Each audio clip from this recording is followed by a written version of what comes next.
Have you ever really stopped to think about the brain inside your head? It's something we completely take for granted. We really do. I mean, you're effortlessly listening to my voice right now. You are decoding complex acoustic signals into language, all while regulating your heartbeat, keeping your balance, Mhm. and, probably thinking about what you're going to have for lunch. Right. It's an absolute masterpiece of biology. It is. But now consider the algorithms powering today's artificial intelligence. The neural networks. Exactly, the neural networks. We're talking about the systems that are driving cars, generating photorealistic video, diagnosing diseases, and we are constantly told these systems are heavily inspired by the human brain. Which is a bit of a stretch. It's a huge stretch, because here is a mind-bending premise for you. The way these artificial systems actually learn is fundamentally alien to biological cognition. So today, we're taking a deep dive into the core mechanisms of artificial neural networks. We're going to see what is actually under the hood. And I think that's a vital distinction to make if we want to move past the hype. To truly understand artificial intelligence, we have to drop those biological metaphors Just throw them out. completely. Way to We go. need to look directly at the mathematical optimization dynamic that actually drive the technology. We aren't looking at a digital brain in a vat here. We are looking at complex theoretical calculus, high-dimensional geometry, and meticulous data strategy. And bridging that exact gap between the theoretical calculus and the practical data strategy, that is our mission for this deep dive. Right. We're using a really fascinating source text today called The Algorithmic Heart of Intelligence. And we are going to tear apart these centralized, incredibly data-hungry processes of AI, and we'll continuously contrast them with how your own biological brain actually operates. Because once you understand the engine, the fuel, and the terrain of these algorithms, that whole illusion of the digital brain just fades away. It really does. And what replaces it is something arguably even more interesting, because it highlights just how alien this form of intelligence really is. Okay, so let's unpack this. If an artificial neural network is a vehicle, we need to look at the engine room. The core mechanics. Right. According to our source, the operational heart of modern ANN training is the synergy between two things, backpropagation and gradient descent. Yes. Now, to picture gradient descent, I always like to use this analogy for people. Imagine you are standing on a rugged, misty mountain. You're completely blindfolded, and your only goal is to find the absolute lowest point in the valley. Which represents the point of minimum error. Exactly. But you can't see the landscape, so you just feel the slope of the ground under your feet, and you take a tiny step in the direction that goes down the steepest. And you just do that over and over until the ground levels out. That paints a great picture of gradient descent. You are physically stepping down toward the minimum. But the other half of that synergy backpropagation, that is where a lot of misunderstandings happen. People think backprop is the learning itself. Right, they do. But backpropagation is not learning, it's really just a messenger system. You can think of it as an incredibly elegant dynamic programming algorithm that utilizes the chain rule of calculus. Its entire job is just to compute the gradient backward through the computational graph of the network. The gradient being that direction of steepest descent of error. Exactly. So backpropagation is sort of like a scout with a walkie-talkie. Right. It's figuring out the exact slope of the mountain for every single rock and pebble, and then gradient descent is the actual physical process of you walking down. That captures the dynamic perfectly. Backpropagation tells every single parameter exactly how much it contributed to the overall error for a given input. And we're talking about millions or billions of weights and biases here. That's massive. It is. Then gradient descent steps in and updates those parameters. In textbook terms, the update rule is basically that your new position on the mountain is your old position, minus a step taken in the direction of the steepest slope. So theta t plus 1 equals theta t minus eta times the gradient of the loss. Exactly. And that eta, the size of that step, is called the learning rate. Now, under idealized theoretical conditions, like if the mountain was just a perfectly smooth, convex bowl shape, this descent is mathematically guaranteed to converge. It will hit the bottom. But the landscape of a deep neural network is almost never a perfect, smooth bowl. Rarely. Our source points out that deep network loss landscapes are notoriously non-convex. So what does that actually look like for our blindfolded hiker? It looks like an absolute nightmare to navigate. Right. These landscapes are incredibly rugged and high-dimensional. They're full of local minima, which are basically little potholes or high-altitude valleys where the algorithm can get stuck. So the hiker feels the ground level out and thinks, great, I've reached the bottom. Yes, but in reality, they're still thousands of feet up the side of the mountain. Yeah. And then you also have vast, flat plateaus. Where the slope is 0. Exactly. The slope is 0, so the hiker just stops moving entirely because they literally don't know which way is down anymore. Oh, and there are saddle points, too. Saddle points. Yeah, they curve up in one direction and down in another, kind of resembling a horse's saddle. They really confuse the optimization process. So if this landscape is just a minefield of traps, how does the algorithm ever actually learn anything useful without getting stuck in a pothole in step 3? Modern theory suggests it often relies on massive overparameterization. Meaning just adding way more dimensions. Right. By giving the network millions or billions of dimensions, it essentially creates escape routes. If you get stuck in a valley in 3 dimensions, adding a 4th dimension might suddenly reveal a hidden path downward that you couldn't see before. It's like finding a trapdoor in the floor of the valley. Exactly. It provides the algorithm enough flexibility to navigate around the obstacles and reach a quote-unquote good enough minimum, even if it's not the absolute bottom of the entire mathematical universe. Now, here is where I really want to bring in the first major biological contrast. Let's do it. We just described this massive coordinated mathematical operation. An error signal is computed globally by our scout and then precisely sent backward to millions of parameters simultaneously. Yes.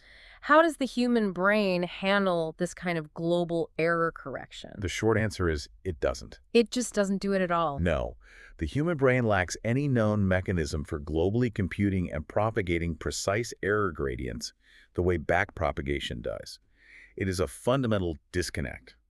Biological learning relies heavily on the Hebbian principle. Which is usually summarized as cells that fire together, wire together. Oh, correct. Meaning if I see a dog and I hear it bark at the exact same time, those 2 separate sensory neurons in my brain physically strengthen their connection to each other. Precisely. It is a distributed system reliant on local rules. Synaptic plasticity changes the connection strengths based purely on local neural activity. So there is no centralized overseer calculating your total life error and adjusting all your brain cells at once. Thankfully, no. It's entirely unlike the centralized, objective-driven optimization we see in artificial networks. Which is pretty mind-blowing when you think about it. Our brains are achieving a level of general intelligence without doing the very math that artificial intelligence entirely relies on. Yeah, it really hammers home how fundamentally different these systems are. It does.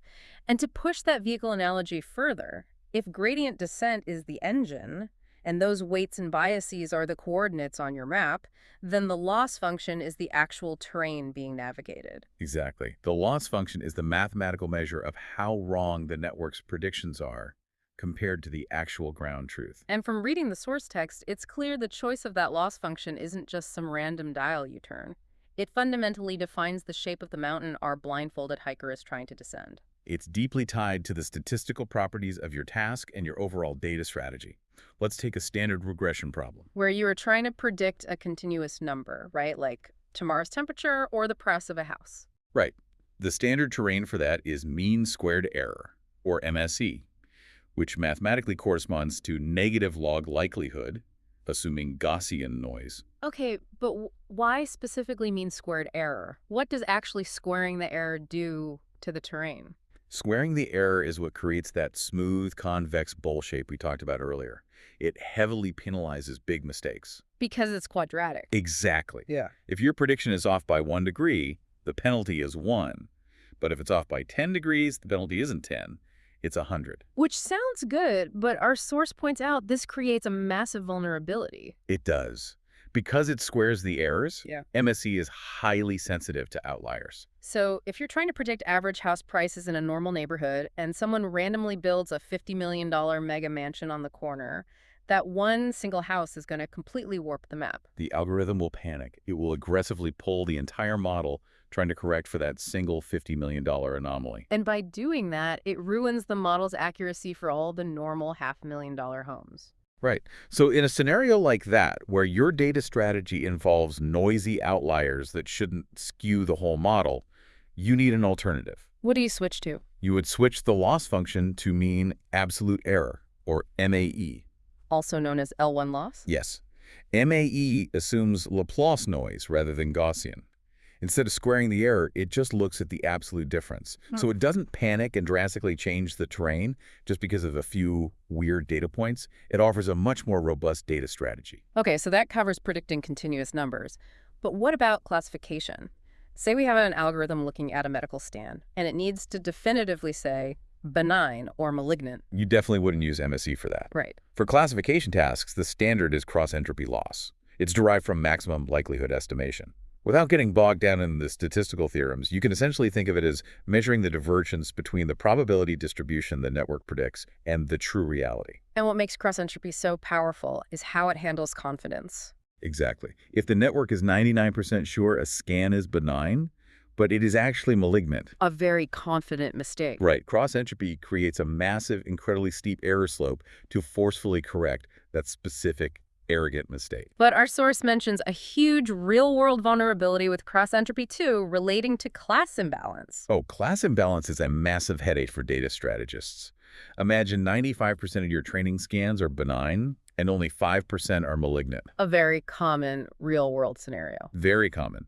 A model can achieve a very low cross-entropy loss and a 95% accuracy rate by simply acting like a lazy doctor who predicts benign for every single patient without even looking at the scan. So it looks amazing on paper, it's 95% accurate, but it is fundamentally failing the core task of actually finding the cancer. Exactly. To fix this, you have to intervene mathematically. Practitioners use techniques like focal loss, which forcefully reshapes the terrain. How does focal loss work? It mathematically downweights the easy, common examples and forces the algorithm to pay far more attention to the rare, underrepresented classes. It essentially tells the algorithm, stop congratulating yourself for recognizing the common stuff and focus on the hard problems. Okay, so again, let's zoom out to you, the listener. What is the loss function of the human brain? Are you walking around all day minimizing mean squared error? No. Biological systems do not minimize a single, explicitly defined scalar loss function. You don't have a cross-entropy equation running in your prefrontal cortex. You really don't. Your brain optimizes a highly complex, interacting set of implicit objectives. You're trying to keep yourself alive, maintain energy efficiency, predict immediate sensory changes, and maintain biological homeostasis. It's a messy, multi-objective reality. You aren't just trying to classify an image, you are trying to survive the day. But here's where it gets really interesting. We have the engine and we have the terrain. But none of this works if the network itself is just doing basic addition and multiplication. Our source is very clear that without something called nonlinear activation functions, stacking multiple layers in a deep neural network is mathematically pointless. It is entirely pointless. If you just chain linear equations together, no matter how many hundreds of layers you have, the math just collapses into a single linear transformation. Because multiplying something by 2 and then by 3 and then by 4 is the exact same thing as just multiplying it by 24 once. Exactly. The intermediate layers do absolutely nothing. You would never be able to model complex, real-world data boundaries with just that. Like the acoustic waves of human speech or the pixels of an image. Right. Nonlinear activation functions are what break that linearity. They're what make neural networks, quote-unquote, universal approximators. So how do we actually inject that nonlinearity? I know the history here is pretty fascinating because early researchers originally tried to mimic biology. They did. They used functions called sigmoid and ton, and these essentially squash the numbers into bounded ranges. Think of it like a volume knob that mathematically cannot go past 10 or drop below 0. Right. And this loosely mimicked the saturation of biological neuronal firing rates, because a real brain cell can only fire so fast before it just maxes out. But practically, in deep networks, squashing the numbers caused a massive mathematical headache. The vanishing gradient problem. Yes, the vanishing gradient. How does that work? Think of the vanishing gradient like a massive game of telephone. Backpropagation is trying to send an error signal from the very end of the network all the way back to the first layer. But because those early biological functions squash everything so tightly, the signal gets quieter and quieter with every single layer it passes through. By the time the signal reaches the early layers of a deep network, it is essentially a whisper of a whisper. The gradient literally vanishes. Exactly. Those early layers never receive a meaningful error signal, so they never update, they never learn. So to fix that, the industry essentially abandoned the biological mimicry altogether.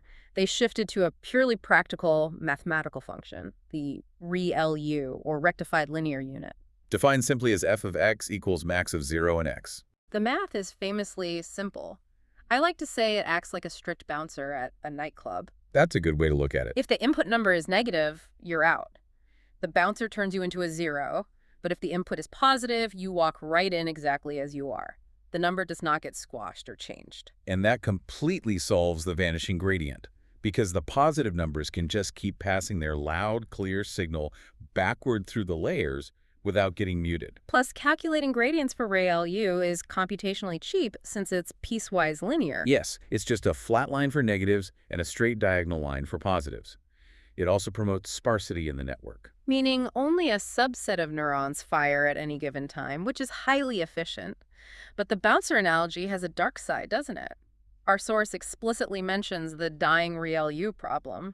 Right, because anything below zero becomes absolute zero.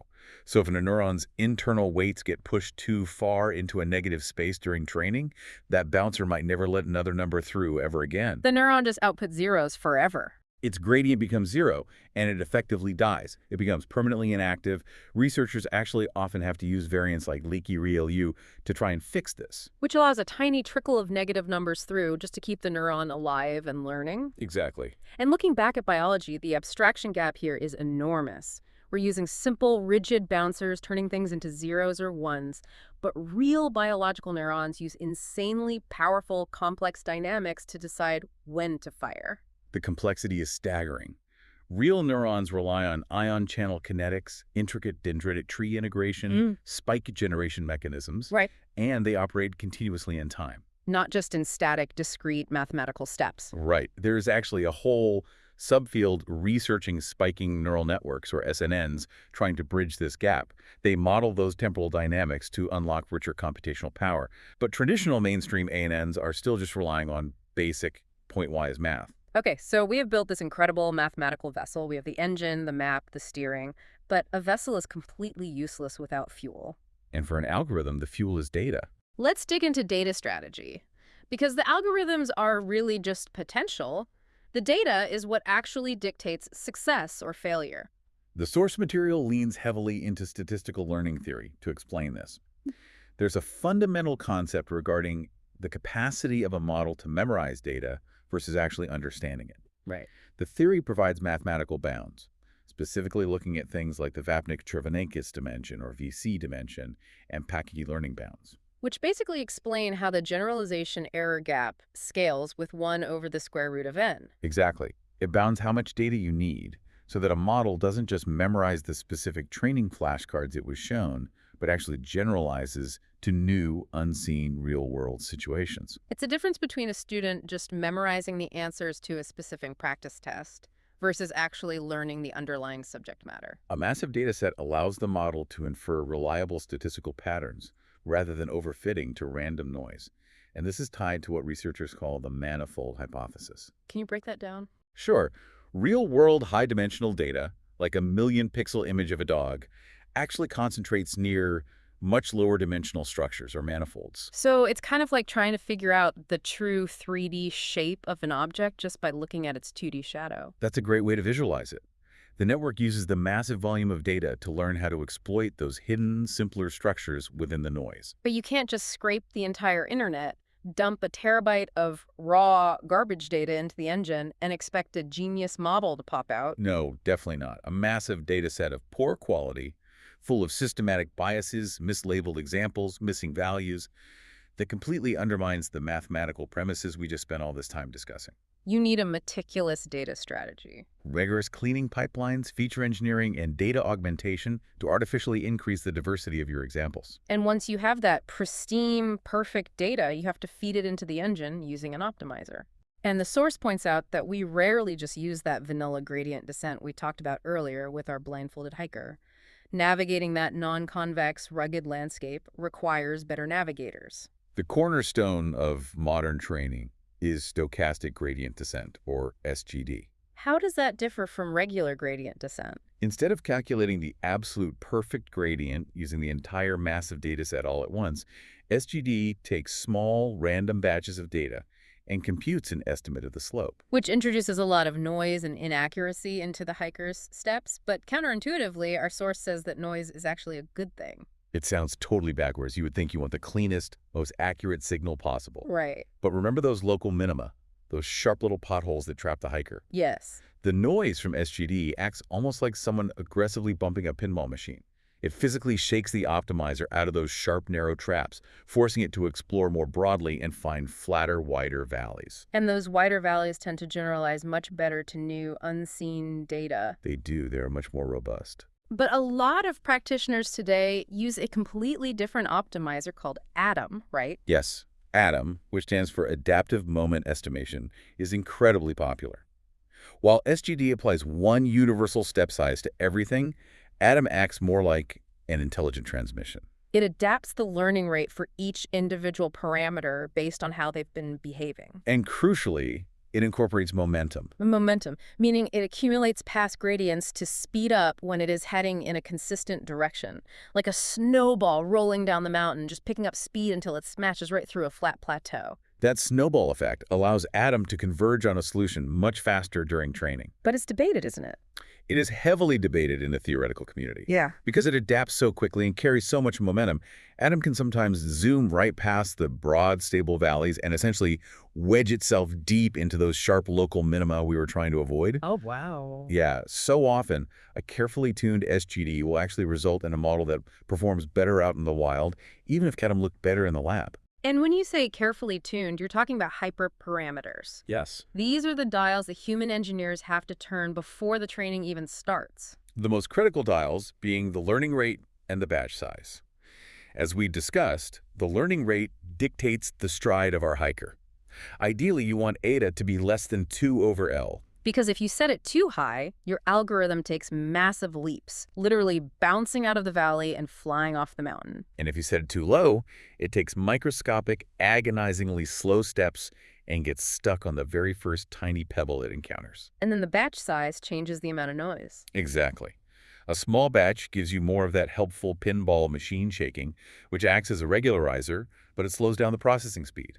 While a massive batch processes beautifully and lightning fast on modern hardware, but gives you a very smooth signal that might just trap you right back in a sharp valley. It's a very delicate balancing act. So if we connect all of this, the data, the batches, the optimizers, back to the bigger picture, the biological contrast here is perhaps the most profound of the entire discussion. It really is. Look at the sheer requirements of an ANN. It needs vast amounts of perfectly curated, explicitly labeled static data. It's processed entirely offline in discrete batches, using centralized optimizers running theoretical calculus. It's incredibly rigid. In stark contrast, you, a human being, learn continuously. You learn online, in real time, from sparse, noisy, messed, and entirely unstructured streams of sensory input. Yeah, I always think about this. If I need to teach a toddler what a cat is, I don't need to show them 10,000 explicitly labeled, perfectly cropped pictures of cats in a sterile room. No, you don't. They can see a cat once, maybe twice, chasing a laser pointer, and they got it. One-shot learning. We leverage incredibly rich prior knowledge and active inference to do that. Furthermore, the human brain has no global optimizer like ADAM or SGD tweaking billions of parameters at once. We rely on physical neuromodulators. Exactly. For example, a rush of dopamine acts as a signal for a reward prediction error. It dynamically adjusts the plasticity and learning rates locally, right at the synapse, on the fly. Based on your current context and attention span. Our brains are built for the messy, unpredictable reality of physical existence, not the sanitized mathematical environment of a data center. So what does this all mean for you, the listener? We have trekked through the engine room of backpropagation. We've mapped the terrain of loss functions. We examined the secret sauce of nonlinear bouncers and analyzed the fuel of massive data strategies. It's been quite the journey. It has. And what we've uncovered is that navigating artificial intelligence is not about perfectly replicating a biological brain. It is an extraordinary exercise in complex theoretical calculus, high-dimensional geometry, and meticulous, rigorous data management. It represents a different kind of intelligence entirely. It's a highly specialized mathematical construct designed to minimize discrepancy within rigidly bounded parameters. So the next time you hear about a massive breakthrough in AI, or a new model that can seemingly write poetry and code software flawlessly, I want you to remember this deep dive. Picture massive, carefully curated data sets fueling a mathematical engine, inching its way blindly down a rugged, multidimensional mountain. Not a digital brain thinking the way that you do. Exactly. And understanding that mechanical reality raises a really fascinating question when we look toward the future of this technology. It does. And I'm leaving you with exactly that thought. We know biological brains learn from incredibly sparse data, continuously adapting on the fly just to survive. So, what if the next true leap in artificial intelligence won't come from finding a more complex mathematical loss function or feeding a model larger batches of perfectly clean data? What if the real paradigm shift comes from forcing algorithms to learn under the exact same harsh, messy, energy-constrained survival conditions that originally shaped the human brain? It would require abandoning much of the mathematical control we currently rely on, but the potential could be limitless. It's definitely something to consider. Something for you to mull over until next time. Keep questioning the algorithms and keep exploring.